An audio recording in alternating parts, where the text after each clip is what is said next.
Hi, this is Krista Gibson, and welcome back to Growing Older and Wiser. I want to talk about something today that I think is really important. And in talking about it, I'm going to share a little bit about my own life. I hope you don't mind. It's the life I'm closest to, that I know most about. I could make up and say, oh, this happened to a friend of mine, but I'm not going to do that. I'm going to say, this is me. So as many of you know, I moved from the Pacific Northwest to Phoenix, Arizona about 1.5 years ago now. My partner and I did that. And I had lived in the Pacific Northwest for, 40, 50 years, a long time. Before that, I lived in South Texas. That's a whole other story. It was before Texas got as crazy as it is today. Anyway, we had lived in the same place for 26 years. That's a long time to live in one place out in the country. And we had a little place that was ours and so on and so forth. And we decided to move. And it was just time for a big shakeup in our lives. And Rhonda's mother was moving to Phoenix. So we thought, okay, well, let's move to Phoenix. That's really different. And we know it was a very conservative area, but still we thought, okay, well, maybe we can help turn the state purple. So it took a process of about 1 year to sell our house and get all our stuff and go through all our stuff and find a new place to live and on, all the things that you have to do. And then we arrived here. And then, of course, the focus was on unpacking and getting our lives organized and getting the rooms organized and so on and so forth.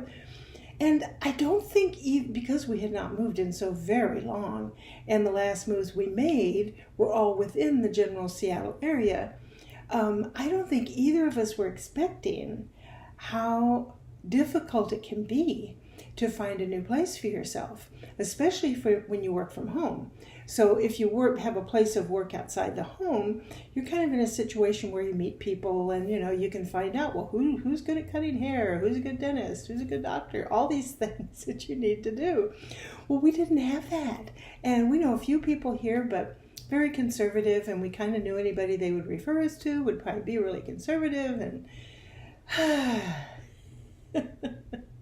I'm on my 6th hair person and still hasn't got it right. But finally, the other day, I finally found the doctor I'm going to stick with. I had found one before. It didn't work out. Very inappropriate, angry most of the time, kind of chewed me out for not knowing the rules in Arizona, like I'm a doctor. So on and so forth. And so we were talking, Rhonda and I were talking about this, and we were like, did we really move? I mean, we can't even remember what it was like to live somewhere where we knew a lot of people.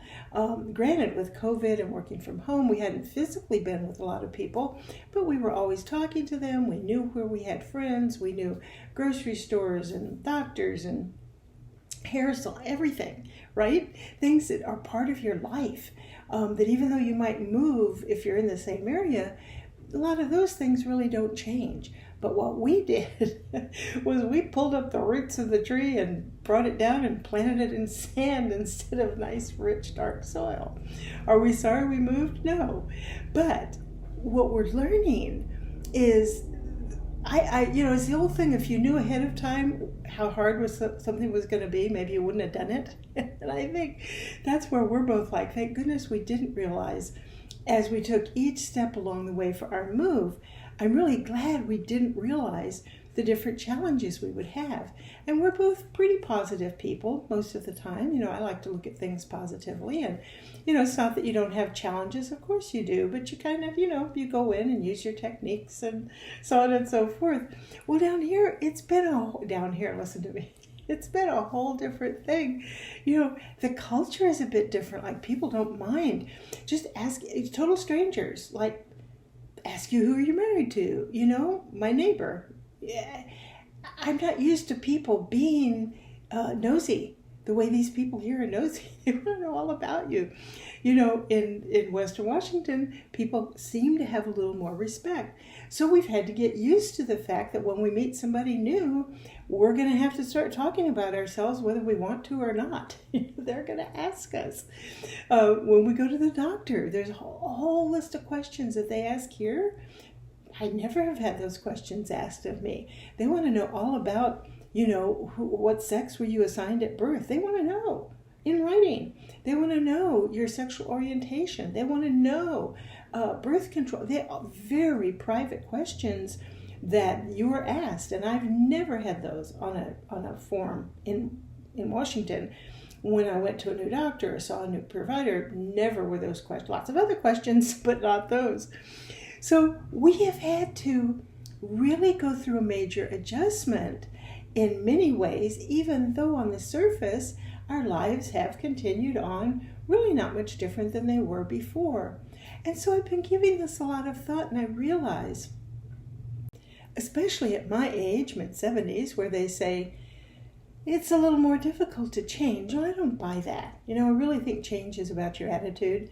And what I do know is that when you've been doing the same thing for a very long time, or living in the same place a very long time, it can be more difficult, to make changes than it was when you're in your 20s and you haven't been anywhere very long because you're not very old. But the wisdom that I want to share with you as far as growing older and wiser at this point, and it's wisdom you have, but it's wisdom I have, but it doesn't hurt to have the reminder, because this is part of the wisdom that goes along with growing older, especially as it relates to changes, whatever they may be in your life. And that is these words: trust the process. Trust the process. In our case, my case, this is a move we decided to make. We've made it. We're settling, we're happy. Sometimes weird things happen. Things are thrown up in my face, like, what the hell is that about? And I remind myself, Krista, trust the process. This whole thing, life is a process. And we need to trust that process. Now, for some people, it means trusting God, trusting Jesus, trusting Moses, trusting whomever, whoever your person is, and whether you want to say, I like trusting the universe, because for me, that includes everybody. I trust them all. But and trusting me, right? We need to trust ourselves that whatever decisions, whatever choices we've made in our life up to this time, it is all part of a process. And that process is our lives, our very lives. So it comes back to trusting ourselves and trusting the decisions and choices that we've made. So my message to you today is, whatever's going on in your life now or in the future, trust the process. Step back and go, wait a minute, there is a process going on here. I may not understand it. I'm still not 100% sure how we ended up in Arizona, to be honest. But there was a process there. And this is where we are, and this is where we're supposed to be, and there's a process to it, and I'm going to trust it. Now, as some of you know, because you follow me on Facebook, you know that I've started, a couple of years ago, I started keeping a sketchbook, and that has evolved to where now I'm doing some watercolors and mixed media and having a good time. Well, one of the things that I started today, and I'm not quite done with this, but I'm going to show it to you anyway, is a drawing where I put in the words, trust the process. And I'm doing this to remind myself, life, you have all these pretty flowers and daisies dancing, and then there's all these lines, and they aren't connected. But you jump from one to the other, and you trust the process. So that's what I'm suggesting to you. Whatever's going on in your life, recognize, number one, it is a process. Recognize, number two, it's your process. And number three, wherever it's come from, wherever it's going, trust it. Trust life. Life got you to where you are right now. What makes you think that life, the universe, God, Jesus, whoever, isn't going to continue to support you? Okay, there you have it for the week. Please leave a comment in the comment section, especially if this really strikes a chord for you and you have something to suggest to other people about big change, about trusting the process. Please feel free to leave that in the comments and share your thoughts and feelings with other people. Thank you so much for visiting me and for being here and for allowing me to have this space to share my thoughts and my experiences with you. See you next time.